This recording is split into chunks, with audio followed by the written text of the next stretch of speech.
He held her hand the way he always had. Not tightly, not loosely. Just enough to say, "I'm here.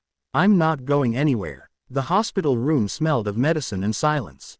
Machines whispered softly, counting moments neither of them wanted to hear. His daughter lay beside him, thin now, fragile in a way no child should ever be. Cancer had stolen her hair, her strength, and many of her smiles, but it had not taken her voice. "Papa," she whispered, her fingers curling around his. "Can we sing today?" His throat tightened. Singing had always been their thing. When she was little, he sang to help her sleep. When she was scared, he sang to make the world feel safer. And now she wanted to sing to fight the fear they both carried. He nodded, afraid that if he spoke, his voice would break.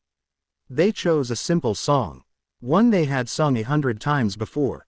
No microphones, no stage, just a father and his daughter, holding hands against the storm.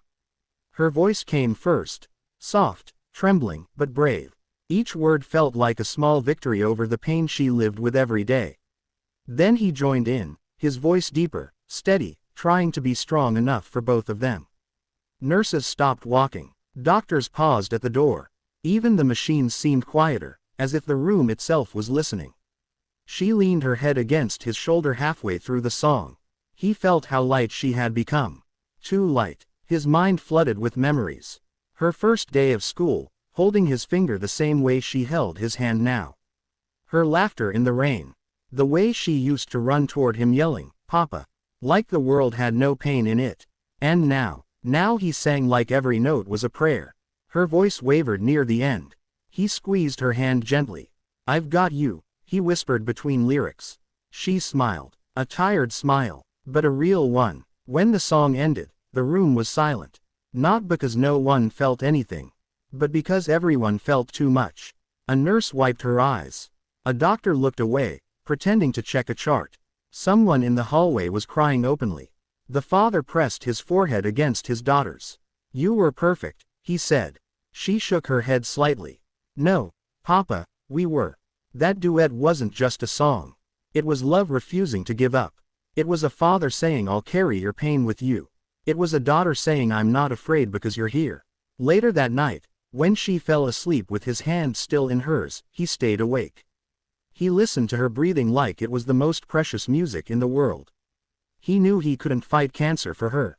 But he could fight fear. He could fight loneliness. He could fight silence. And he did. With every song, every whispered, "I love you."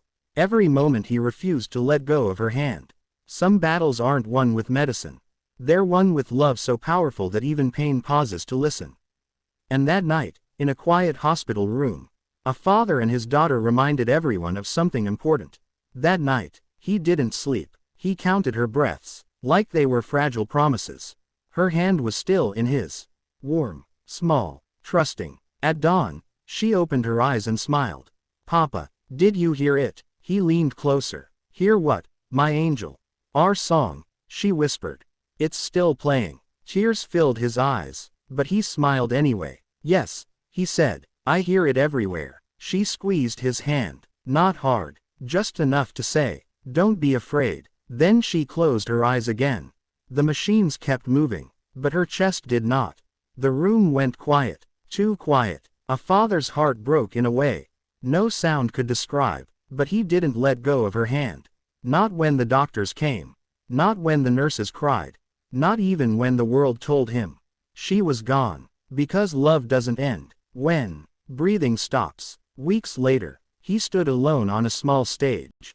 A microphone waited, hands shaking. He began to sing the same song, their song. Halfway through, his voice cracked, but then, somehow, it felt like another voice joined him.